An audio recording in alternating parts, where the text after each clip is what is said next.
Hi friends, welcome to mad gardening. ఈరోజు మన video ఏంటంటే, ఈ సీజన్లో చింత చిగురు దొరుకుతుంది కదా, చింత చిగురు ఎలా స్టోర్ చేసుకోవాలనేదే మన వీడియో.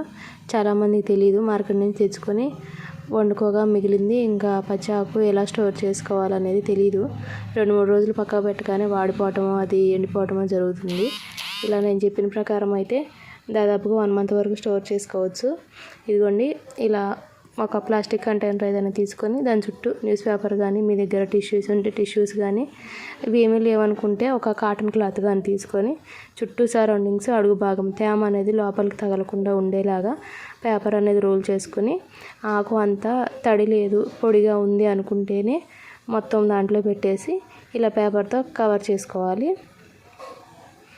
చూడండి, ఇలా చుట్టూ ఎటు కూడా మనకి గ్యాప్ అనేది ఉండొద్దు. ఫ్రిడ్జ్లో పెట్టినప్పుడు తేమ అనేది ఆకుకు తగలకుండా ఈ పైనుండే పేపర్ కానీ, కాటన్ క్లాత్ కానీ, టిష్యూ కానీ పీల్చేసుకుంటుంది.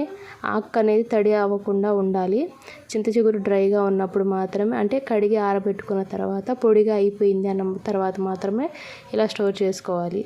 ఇలా చేసుకుంటే మనకి దాదాపుగా ఒక 1 మంత్ వరకు స్టోర్ ఉంటుంది. కొంచెం తీసుకొని వండుకొని మళ్ళీ అదే విధంగా మళ్ళీ పేపర్ పెట్టుకొని క్లోజ్ చేసుకొని ఎప్పటికప్పుడు దాచిపెట్టుకుంటూ ఉండాలి. తీసేటప్పుడు మన చేతులకు కూడా తడి ఉండకూడదు.